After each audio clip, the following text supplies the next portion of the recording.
Hey, Noah, how are you? Welcome to Israel at War, the Jewish People's Podcast. My name is Noah Slepkov, and I'm guest hosting today's episode for Yaakov Katz, who's taking a well-deserved vacation. Yesterday, Israeli Prime Minister Benjamin Netanyahu spoke to a joint session of Congress.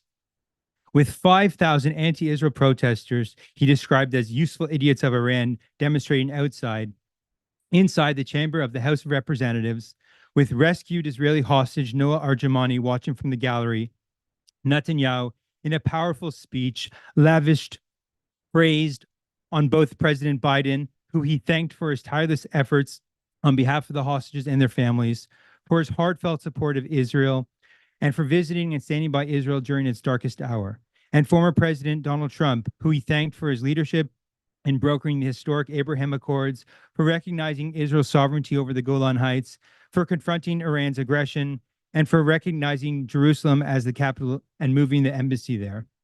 Netanyahu's speech was aimed mostly at an American audience, trying to convince them of the justice of Israel's fight against Hamas and the need for strong U.S. Israel partnership. Did he achieve this objective?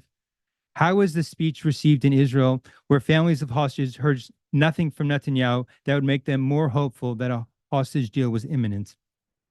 Was Netanyahu's ignoring in his speech of ongoing negotiations over the release of hostages a sign of his priorities or a negotiation tactic?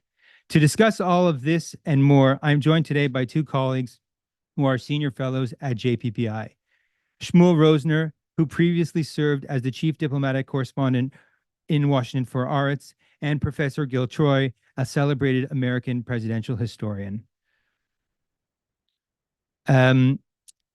I want to start with you, Professor Troy.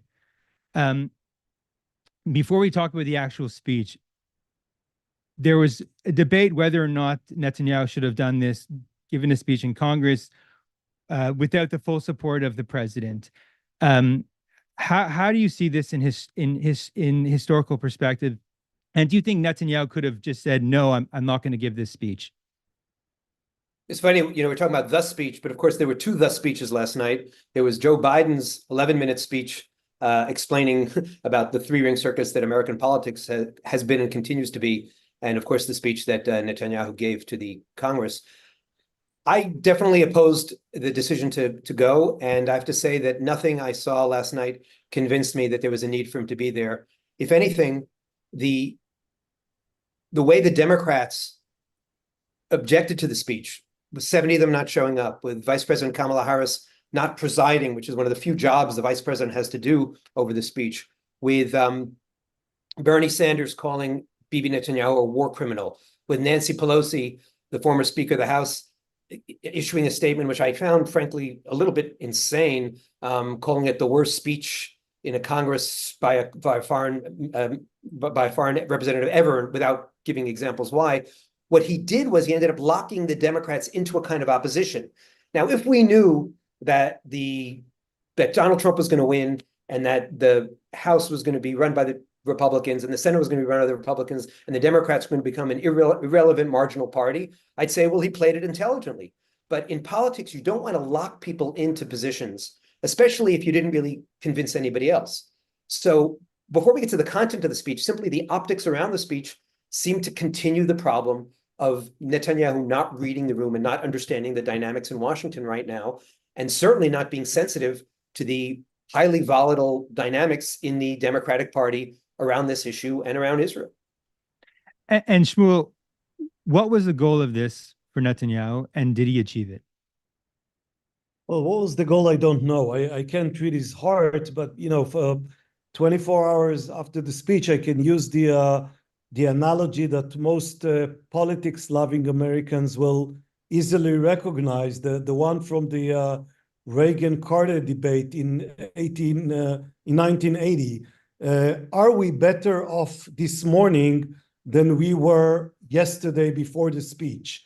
Is Israel's situation somewhat better after the speech? Is the Israel-American alliance better after the speech? My answer is that I don't see such improvement in our situation. The speech the speech itself was fine. And I must say that most of what Netanyahu spoke about last night and most of the sentiments he expressed last night are shared by a majority of Israelis. It is true that most Israelis look awkwardly and with great suspicion at the demonstrations, anti-Israel demonstrations in campuses in the United States. And when Netanyahu was speaking and protesters outside Congress were, trying to set American flags on fire, it only proved the point that Netanyahu was trying to make. So it's not as if he said something that is highly objectionable to most Israelis. He said what most of us believe, but I think that at this point in his career and at this point in America, he's just not the right messenger for such sentiments. If you want someone to convince, liberal or moderately liberal Americans that the radical left, that the liberal that is now protesting for Hamas and against Israel is out of its mind, Netanyahu is not the person to convey such message convincingly, not because he doesn't know how to put together a convincing argument, but rather because he is the kind of person that many people no longer listen to. He's trapped within his own image. And many Americans, when they see him, they don't even try to listen to his words and to understand his logic. They just say, oh, it's Netanyahu. We aren't going to pay any attention to him. It's all tricks and, Hollywood type miracles, flashy speeches with no actions to back them. And that's the tragic story of the speeches today. It was a great speech at the wrong time by the wrong person. Gil, what surprised you the most about the speech and the drama around it? Well, I was genuinely surprised by how out the Democrats were with their hostility. What he said wasn't all that new, wasn't all that surprising. It was very painful to see some of the hostages, a few, and we should always be careful not to say the hostages. I've made this point before, but some hostage families publicly protest the speech from the gallery. This morning, I was listening to Israeli radio, and another hostage relative said, "We don't export our divisions abroad. We shouldn't have done that." So there are differences within the hostage family, but that, bringing in the ongoing painful dilemmas, and I certainly don't judge any hostage family for what they do or don't do, but having that brought to the American stage was very problematic. I do have to say that, look, there is something after such a difficult year to the optics of the Prime Minister of the State of Israel coming to the well of this, what he called citadel democracy, and it is.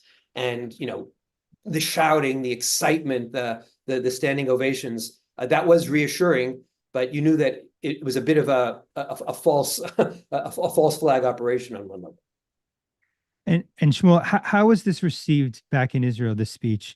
Is there anyone in Israel that could be changed, their minds could be changed by Netanyahu's speech? How does it play politically for him? Well, received by whom?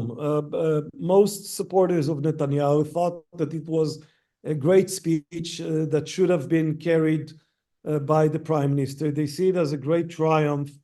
And, to some extent, it is a triumph. He's speaking before Congress for the fourth time, surpassing Winston Churchill on this imbecile competition about who's going to speak before Congress more times. He brought Israel. Israel became the country whose prime minister spoke for as many times as any before Congress. And the optics, as Gil said, it was a fine thing to watch. But Israelis react to Netanyahu like Americans do, in an even more pronounced way. many Israelis can no longer hear what he says.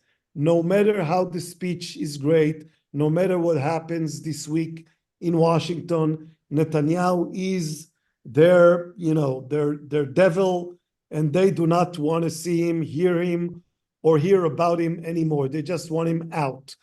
And there are those Israelis who are, the exact opposite.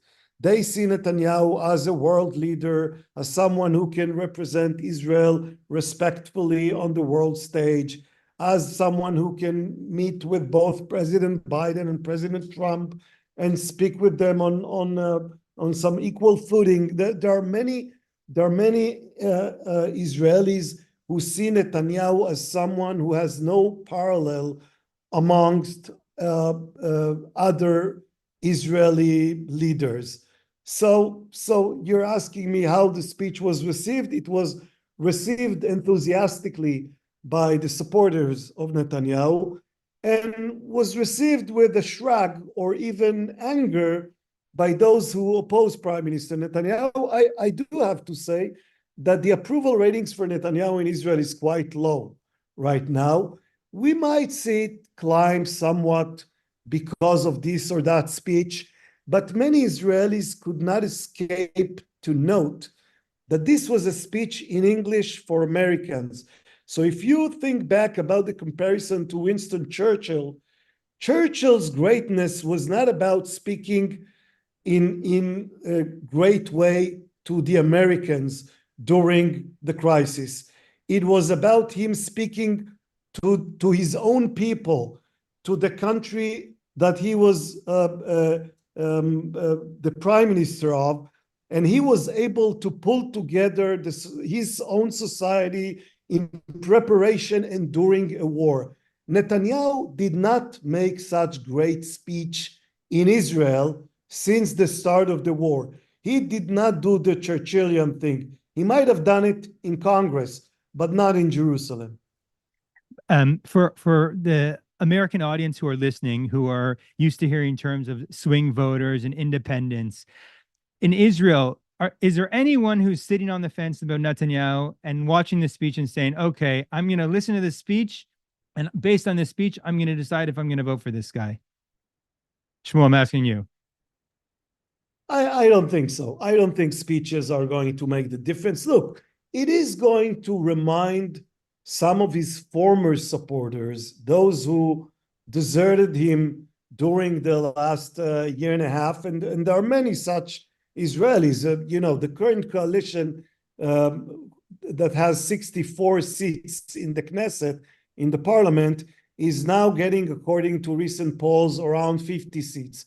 So there are many people who voted for the coalition and no longer feel that they can support the coalition. Some of them will be reminded by this speech of the many advantages that Netanyahu has, and making him a caricature of someone who's unable to do anything would be a mistake. Netanyahu rules Israel most of the time for the last 25 years because he is a capable leader. He's smart.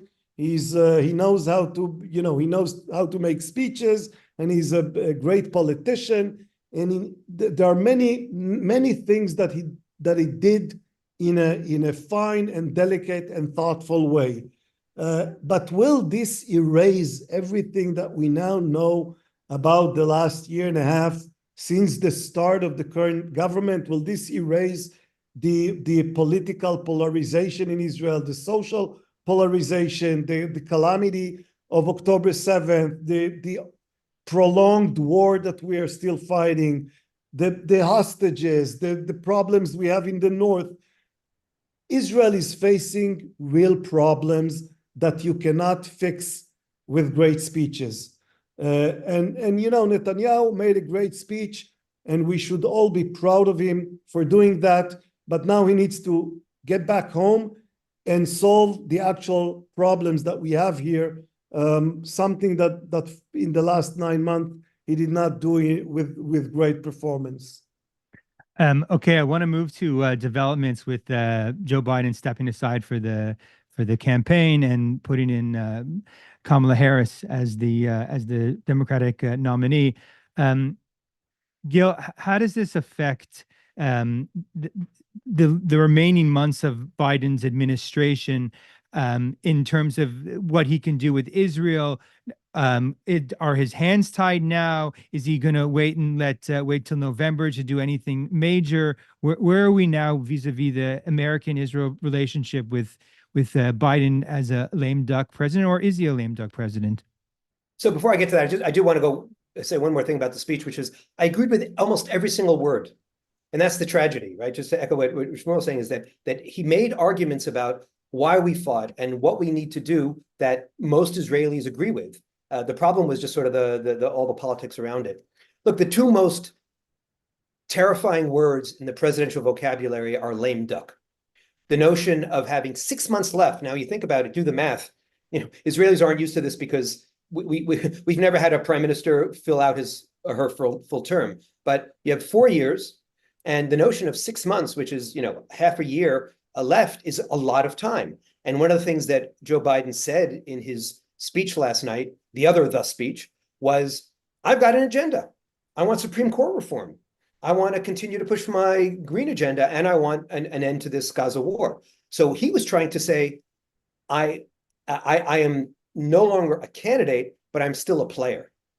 And for Israel, I think there are two central tensions. One, there really is a question of, does Kamala Harris, despite her Jewish husband, have the same kind of kishkas, the same heart love for Israel that Joe Biden, with all the criticisms people can give, has for Israel? Joe Biden calls himself a Zionist. Do we now have a successor to Joe Biden who doesn't call herself a Zionist? And is a real shift in the Democratic Party? One of the things people are asking after the Republican National Convention, when they said, bring them home, will that very important chant about bring these innocent civilians, these hostages home, also be echoed in the Democratic National Convention? Or have the politics gotten too toxic? So one is a very real question about, in the changing of the guard, and one of the things Biden was talking about was, this is now a new generation, I'm passing it on to a new generation, what's happening?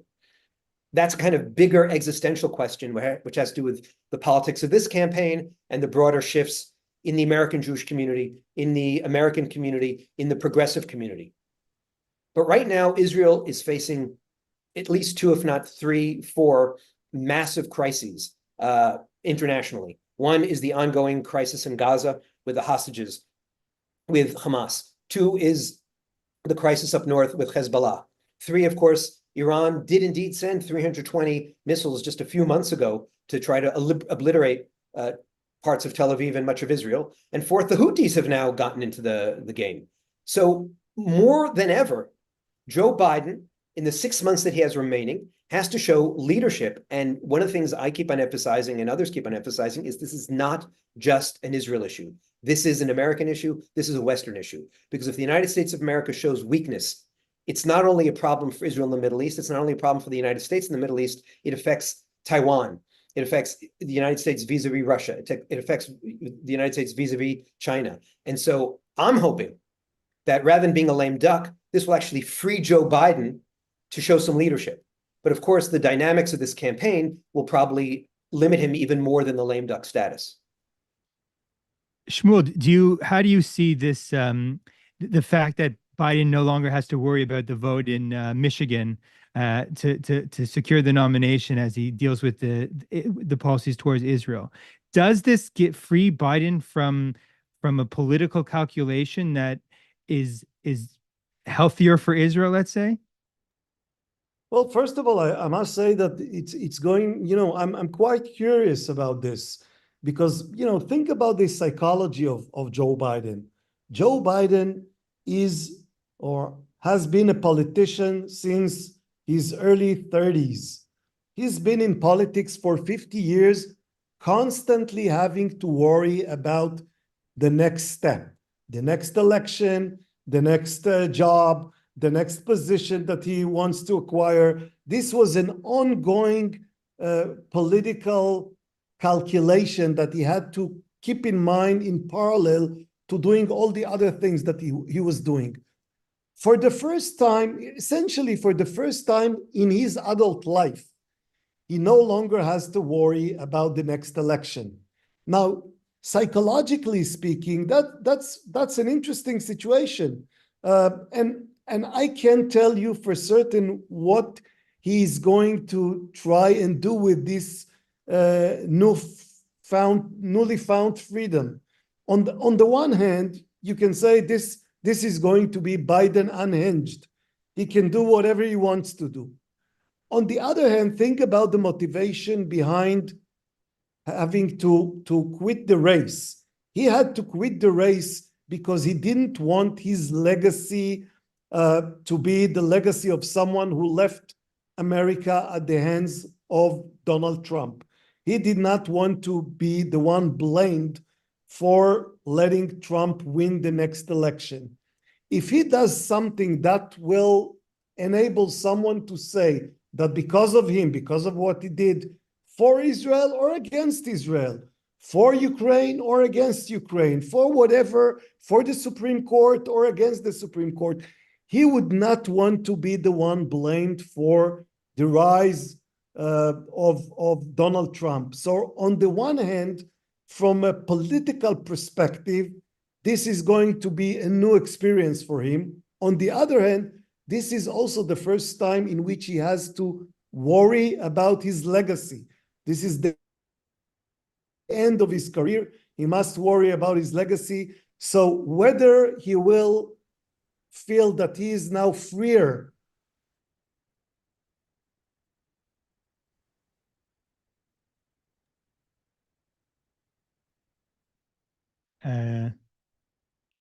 we seem to have lost Rosner. I'm sure he'll join us again. Gil, comment on from your hat as an American presidential historian, how significant is the move of Biden stepping aside? So first of all, let's go a little micro in terms of the calendar. We have 100 and so days left to the election. And so in those 100 days, he definitely, I agree with Shmuel, will be thinking in a less free way because he is also thinking about how do I make sure that Kamala Harris wins. And one of the things he said, this is all about, the success of democracy. So I have to make sure that we do everything possible to make sure she wins. Once election day happens, he will either be part of the transition to Kamala or the transition to Trump, or there will be, chaos about the electoral results. And so there really are going to be two phases in the next 6 months. That's one thing. Now, in terms of what's going on in American history, we've overused the word unprecedented. We've overused the word, out of the box. But this really is an extraordinary moment. Who would have thought that a debate, which was the earliest debate in American history, would make such an impact? Who would have thought, when Bibi Netanyahu took this July 24th speaking gig, he never imagined that Joe Biden, who already won the nomination and had thousands of delegates and didn't have any opposition, would be withdrawing based on nothing formal, just a kind of groundswell of opinion saying you're too old. So we're really in a kind of in uncharted territory. One of the things that's really interesting to me is political scientists always debate whether an election is won on mobilization or persuasion. Whether you run your election saying, I need to get the base out. The Democratic Party would be, get the women out, get the gays out, get the blacks out, get the young people, and that's how I'm going to win. Or, as Joe Biden had been talking about before June 27th, persuasion. There are 50,000, 70,000, 100,000 voters in Michigan, in Arizona, in Pennsylvania who have flipped back and forth between Obama and Trump and Biden. Can I bring them back? So far, and it may change, but so far in the 12 seconds that Kamala Harris has been a candidate, it's really been, just think of how quickly things have happened. In that short time, she's been playing more the role of mobilization than persuasion. She's been playing much more to her left than to the center. And I actually think that's a mistake. I think that because going into the election, the people who were pro-Trump were pro-Trump. The people who were pro-Democratic Party were pro-Democratic Party. I think the key is to mobilize in the center and pick off the swing voters. But she has time. On the one hand, this is a very compressed election schedule, but August 19th is the convention. And But so far, every indicator is what she's trying to bank on is the fact that under Joe Biden, you couldn't get blacks and women and young people excited. And now this young 59-year-old candidate is going to excite them. We'll see how it happens. But this is, I think, one of the central tensions going on in the American polity right now. What kind of campaign is she going to run? And of course, Trump, who had a whole playbook developed against Sleepy Joe, now has to try to figure out how to run against what he'll probably call Crazy Kamala, or who the hell knows what other disrespectful, debasing, demonizing, demagogic terms he'll come up with. And Shmuel, how do you think this Kamala Harris, her positions towards Israel are affecting the calculus of Netanyahu, that now he has 6 months left of either he's going to get a Trump who is a wild card. You can't predict what Trump is going to do. Like, Trump might give Hamas Jerusalem in order to, as part of a hostage negotiation. You don't know. Trump is a wild card. Kamala Harris, she's more of a known commodity. You can kind of predict that she's certainly not going to be as pro-Israel as Biden, and probably not as manipulative as Trump. I feel like Trump was a bit manipulated by Netanyahu. Netanyahu knew, he just lavished praise on Trump, said how great he was, and Trump would, react to that. So where is Israel now, the foreign policy apparatus? I know Israel's not known for its long-term planning, but if you were an advisor to the prime minister, how would you get him to navigate the next 6 months? Should he make a deal now before the risk of a Harris presidency? Should he just bank on Trump? Where do you see it? Well, the next American president is not the only consideration that Netanyahu must think about when he decides whether to have a deal for the hostages or not. There are many other things that must be considered. So I'm not sure, 6 months is a long time when you're fighting a war. Israel used to have short wars, always wanted to have short wars. This case is somewhat different. And still, we hope that within 6 months we will be in a different place than we are now. And knowing in advance which of the two candidates is going to fit to the moment in which Israel finds itself next January or February is a very tricky thing to do. But I agree with you. The one thing that we can that we know about Donald Trump is that he's going to surprise us in some way. That's the only thing that will not surprise us is having surprises. With Kamala Harris, she's not a known commodity. It's true that people are now looking at her prior statements, etc., from the last 4 years. But remember, as vice president, she did not make her own policies. She did not say everything that she wanted to say. She had to play a role within an administration. And, I've seen many U.S. administrations in action. Most vice presidents just do, they get dictates from the White House and they do what they're told they need to do. They are not, they cannot play fast and loose with their own policies. So if Kamala Harris at times felt like the bad cop to Biden's good cop, I'm not sure if that was her or that was him telling her to be the bad cop. I think in this sense, Kamala Harris is going to be, again, an interesting, surprising, probably somewhat tough type of president. She used to be a prosecutor. She isn't going to be easy with Netanyahu or with Israel. But on the other hand, I don't understand the people who immediately attach her to the radical left of the party. She didn't show any tendency towards radicalism. She doesn't come from these quarters. She played a role as a prosecutor that was quite, at times she was quite tough on crime, and people even blamed her for it. and some of the reasons for which her presidential run 4 years ago did not end up well was because the radical left did not accept her as a legitimate candidate because of her past as a prosecutor. So again, she's going to be new.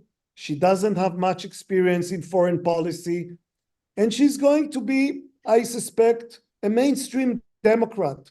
She isn't going to be far to the left. She isn't going to be far to the right.